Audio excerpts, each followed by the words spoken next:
السلام علیکم ورحمۃ اللہ وبرکاتہ۔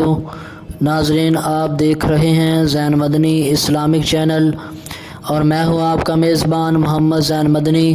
ناظرین، جیسا کہ آپ کو معلوم ہے کہ ہم ریاض الصالحین ریکارڈ کر رہے ہیں۔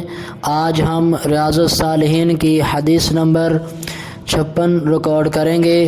آپ سے التماس ہے کہ ہمارے چینل کو سبسکرائب کریں، لائک کریں، شیئر کریں اور بیل آئیکن پہ کلک کریں تاکہ ہر آنے والی نئی ویڈیو آپ تک پہنچ سکے۔ نحمدہ ونصلی علی رسولہ الکریم، اما بعد فاعوذ باللہ من الشیطان الرجیم، بسم اللہ الرحمن الرحیم۔ ریاض الصالحین جلد اول اور باب نمبر 4، باب الصدق، سچائی کا بیان، اور حدیث نمبر 55۔ حضرت ابو سفیان صخر بن حرب رضی اللہ عنہ وہ لمبی حدیث روایت کرتے ہیں کہ جس میں بادشاہ روم ہرقل کا قصہ بیان کیا گیا ہے۔ ہرقل نے ابو سفیان سے جب کہ وہ ابھی کافر تھے پوچھا، وہ پیغمبر یعنی نبی علیہ السلام تمہیں کس بات کا حکم دیتا ہے؟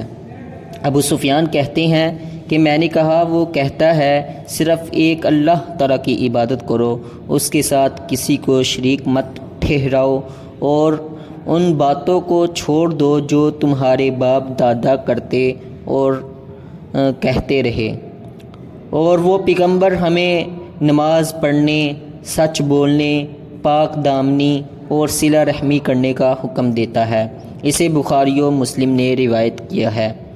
حافظ صلاح الدین یوسف صاحب نے اس حدیث کے فوائد و مسائل اخذ کرتے ہوئے پہلا مسئلہ یہ تحریر کیا ہے کہ اس میں ایک دشمن کی زبان سے نبی علیہ السلام اور آپ کی تعلیمات کی سچائی کا اعتراف ہے، اس لیے کہ حضرت ابو سفیان نے یہ اعتراف اس وقت کیا تھا جب وہ مسلمان نہیں تھے۔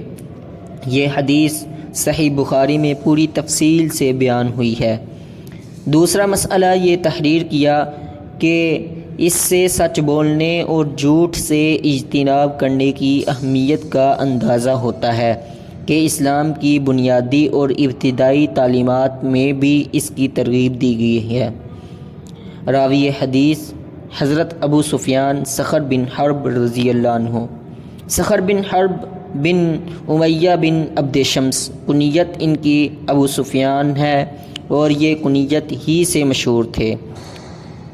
نبی علیہ السلام کے ساتھ معرکہ آرائی میں کفار کے علمبردار، قائد اور سپہ سالار ہوتے تھے۔ فتح مکہ کے موقع پر اسلام اس وقت قبول کیا جب عباس بن عبد المطلب ان کو اپنی پناہ اور حفاظت میں نبی علیہ السلام کے پاس لے جانے میں کامیاب ہو گئے۔ یہ دخول مکہ سے پہلے کا واقعہ ہے۔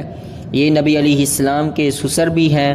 ان کا اسلام بہت عمدہ اور خوب رہا۔ حضرت عثمان رضی اللہ عنہ کے عہد حکومت میں 32 ہجری میں فوت ہوئے۔ وما توفیقی الا باللہ۔